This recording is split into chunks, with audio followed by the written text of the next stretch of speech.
Welcome to the Jeremy Hill Show. If you're easily triggered, leave now because this is not the show for you.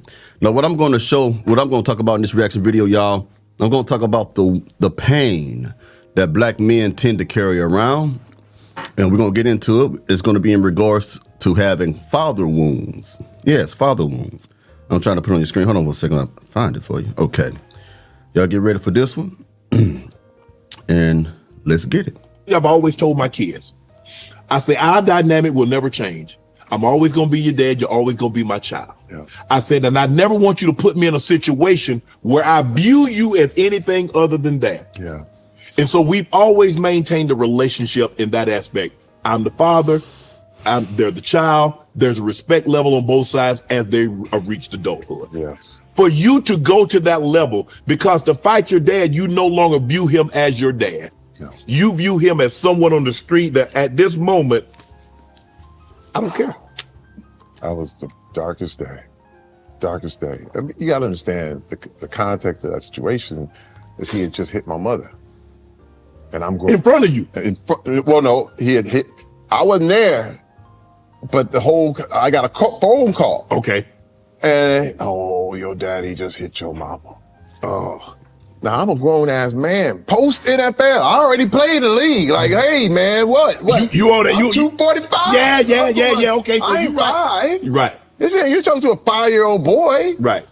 I'm like, bruh, what? To let you know a little backstory, this is Terry Crews, and he's gonna tell you why he had to put his hands on his daddy. Okay. And this is the Shay, I don't know why he named that thing there, but Shannon Sharp. And this is him talking to Terry Crews about that issue. And Terry Crews is going to get deep into it, and then I'm going to start commentating after that. Let's get it. And see, this thing too, I had already called. I said, hey man, don't trip. Don't trip. My kids ain't never been around this. They ain't never had nothing like this. So just act right. Holidays hard. Right. Holidays just be on your best behavior with the kids. Please, just please. And dude, he hit her, knocked her tooth sideways. Like it was crooked. Hit her dead in the mouth. She bleeding. I said, didn't I tell you? Now, bruh, everything came out at that one time. It wasn't that I didn't see you as my father anymore. It was I'm 5, and you're that dude that I was so scared of. And I got to get rid of this right now. Now you going to get what you've been given. 25 years. But listen, man, I did it. And at that moment. Horrible. Wait, I beat his ass. Now, let me talk about this. There's a lot of black men walking around with father wounds. I've had my share of that myself. I'm not going to get too deep into my own personal business, but it's say like this. The type of pain that you receive from your father is different than the pain that you receive from your mother when you're a young man. Because when your mother doesn't love you right and she wounds you, she treats you wrong and neglects you, it's from a place where, I need someone to nurture me. I need that love that only a woman can give me. I need you to give me some type of, feminine love and care. That's different. But when the father hurts you, you're looking at your daddy like, that's my hero. Why my daddy treat me like this? Why my daddy do the family like this? Why my daddy put his hands on my mama like this? This is my hero. I'm trying to be like my daddy. I love my daddy. You know what I mean? And I want to be like him. I want to make my daddy proud. I want to, make him happy and stuff. This is from a boy to a father. But when you're raised in a broken home and your daddy don't understand his position as father, he may feel that if he provides for the family or provide for you, that is enough. He doesn't emotionally connect to you. And every boy still needs a emotional connection to his father. So a lot of us men walk around to this day hurt, mad, wishing things would be different, even though we have reconciled, even though we have made peace with our fathers, some of us, and we get along, we talk and stuff like that. There's always going to be a part of that man that's going to feel empty. There's always going to be a part of that man who's going to say, I just wish it was different. So when that man have children, some of them, they go out of their way to raise their sons with the type of love that they did not receive. Okay. It is important for fathers, for men who make children, to bond with their children. It is important for fathers to let their children know it's okay to love. It's okay to have some type of emotion. It's okay to have them, but also to have the wisdom to restrain and manage your emotions. So you have a lot of children who see their fathers as enemies or just random people on the street. Okay? So it is an awesome responsibility to be a father. Don't downplay it. Don't let women tell you that men are not needed, because we are. We are extremely needed. And it hurts a lot of us out here that are men to even think about the past or how wicked our fathers were. Okay? So I hope this helps somebody out there. But yeah, father wounds are real. And this is a very successful man, millionaire, and he's still hurt behind the broken relationship that he has had with his father. And I felt nothing. Thought I was going to feel, oh, this is great. This is great. This is wonderful. Now, finally, it's all straight. Felt worse. Because now I just beat up the man that brought me into this world, right? Huh? See, this thing, all this stuff that people think of, the road rage, you jump out the car, shoot the guy, shoot him. How you feel now? Oops. I ain't never been in one of them moments where it's like, oops, damn, I went too far. I shouldn't have done that. How many times do we got to say that? Right. I've done it. I've done it too far. What did he say after that moment? Once it was done, what did he say to you? How did he look at you? Because it's not so much what he said to you, it's the look that he gave you. Bruh, I wouldn't even look at it. That's how I didn't want to look at it. I was ashamed. I'm gonna tell you something from experience. You can get so mad at your daddy, man, for things that he has done or has not done that you'll cuss him out, even put your hands on him, might even fight and stuff like that between them. And then after you do this, man, you feel like shit later. You really do. You don't feel like that anything was solved. You just know that you got your vengeance out, and you've been telling yourself for years, when I get big enough, I'm going to do this to him. When I get big enough, I'm going to give him a piece of my mind. When I get older enough, I'm going to put my hands on him. After you do these things, nothing changes. It just gets worse. Trust me, I know it never gets worse. The only thing you have to do, unfortunately, y'all, you have to be the bigger man. If your father was not the bigger man, then you're the one who have to make the peace. I'm not saying that you got to put up with him. I'm not saying that you got to welcome him in everything in your life. I'm not saying that. But you have to go ahead and extend that olive branch, because I'm the type of person, I can't hate for a long period of time. I've done it. I've hated people before, but I don't have that in my spirit no more. So with me, I try to make peace and just accept things for what they are. You can't change your father. Ain't nothing you can do about how he decides to do things. All you could do is try to do your best to make peace and have peace. Sometimes you got to feed people from a long-handed spoon, but in some cases. But chances are, if your daddy was an abusive man and he wasn't really a good father, he's not going to do the right thing by you as you get older, since he didn't do it when he was younger, when you was a child. So you have to be the one who make the peace. Now, if you can't do that, I understand that. You don't have to. If you don't want to, it's up to you, your life.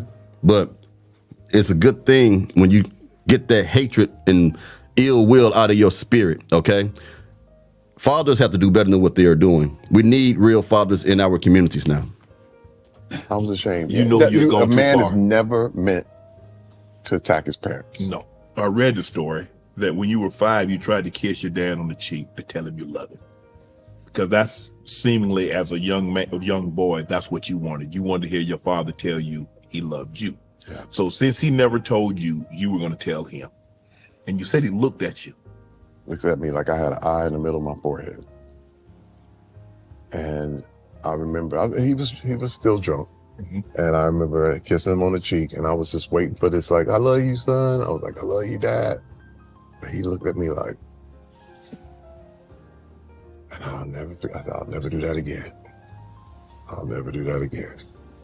And it kind of became where I knew that's where we were going to be. You know what I mean? That's where our relationship kind of.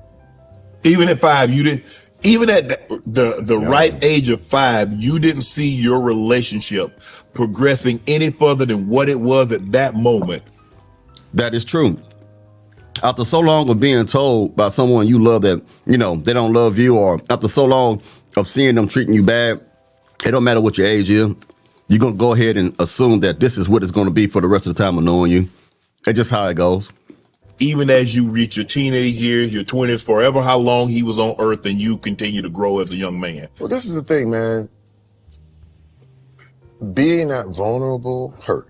Yeah. Because I was vulnerable at that moment. All the stuff I've been going through is a response to that.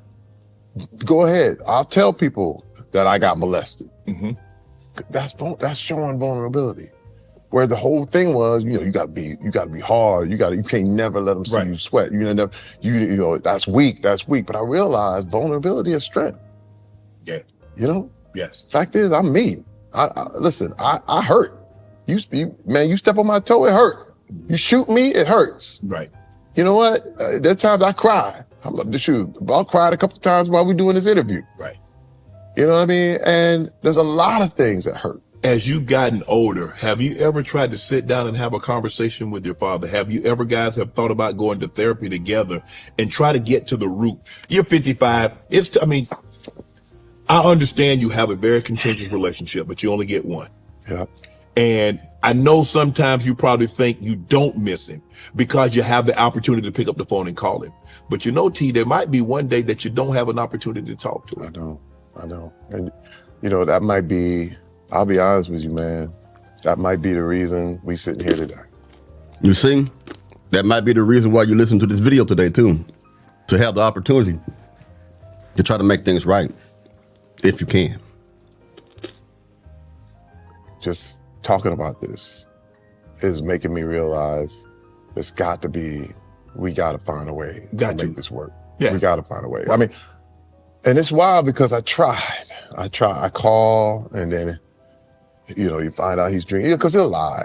I ain't drinking, and then he cut. But all the signs that he is drinking. All the signs, you know what I mean? Everything, because he's a whole different person when he's not. Right. So.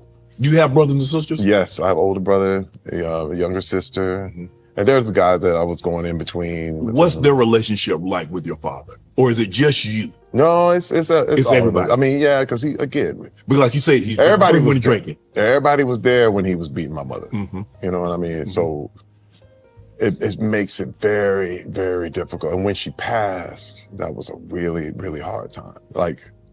Because that's the thing, man. It's almost like, why didn't it should have been you. You beating her, and she just internalizing all that. She got sick, and that was it. And it's like, man, but it's one of those things. I think if he was willing, and we just got to find out if he would be willing. I have to find out if he'd be willing to do that, so we could all sit down together. Yeah, have you ever had a conversation with him like, Dad, why do you treat Mom like this? Why did you do some of the things that you did? One thing he says, I didn't beat her that bad. Let me tell you, if you see your daddy put his hands on your mama, it stays with you for the rest of your life. And you got to struggle to not be mad at your father. It's hard, man, but you have to understand everybody is not perfect, and I am not excusing that cowardly behavior whatsoever. But I got to understand that I've had my share of mistakes. I done did people wrong. I done did a whole lot of stuff. So I try to chalk it up to that. You know what I'm saying? But at the end of the day, it isn't worth hating anybody. Understand people are who they are, and they're going to be what they be, and they're going to do what they do. And if you choose to make peace with them, and if they choose to make peace with you, accept it and move on. Forgiveness is not accepting what has happened.